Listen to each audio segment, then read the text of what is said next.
Et le coup de sifflet qui va suivre. Le voici. Le ballon qui est donc engagé par les Lierrois.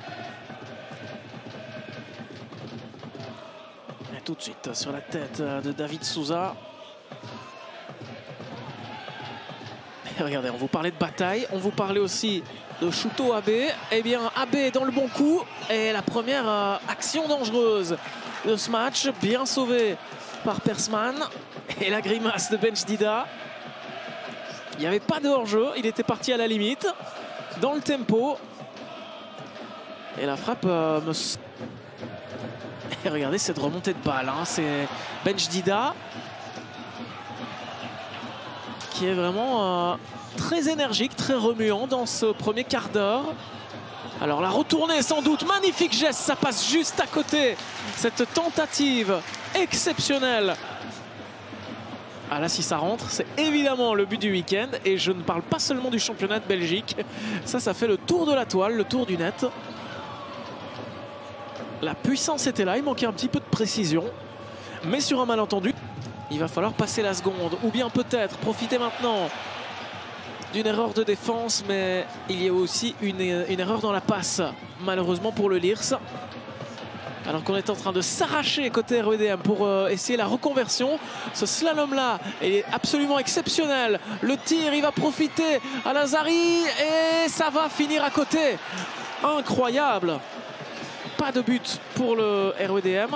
Alors que vous voyez les stats de tir. 6 pour le Lierse, 7 pour le REDM.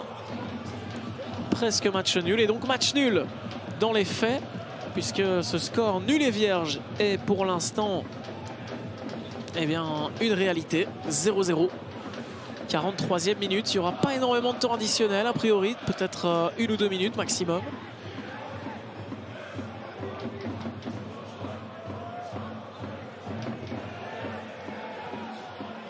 Alors peut-être l'ouverture du score sur cette action. Quel arrêt monumental de Kiel Persman. On voit cadré à mi-hauteur, mais quand même intéressant. Et celui-ci encore plus. Shuto Abe, le numéro 8 à Molenbeekois, qui a bien failli marquer, ouvrir le score juste avant la mi-temps. Alors il a hésité à tirer, la frappe elle est là. Contrée des 2 points. C'était bien tenté aussi, décidément. Il suffit très bien d'exécuter. On va revoir tout ça. Regardez cette frappe.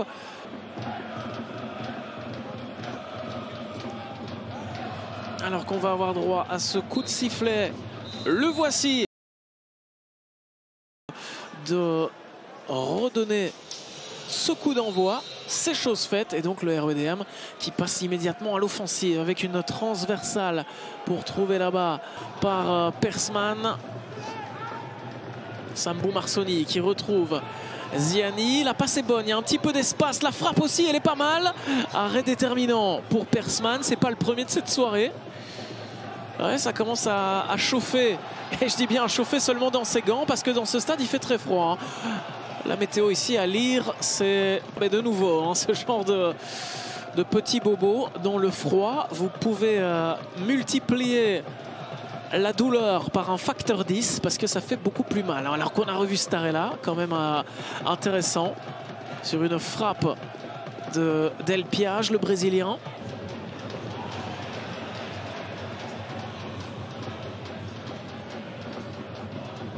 Alors pourquoi pas sur cette action, la frappe en un temps, ça passe à côté. Michael Piron, l'élément qui pourrait changer la donne. Ouais, c'est Piotr Kestens qui va monter,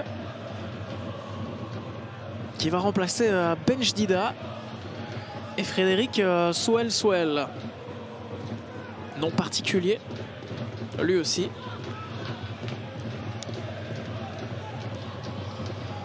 Alors Piron qui fait sauter ça avec Ziani, le mouvement est parfait.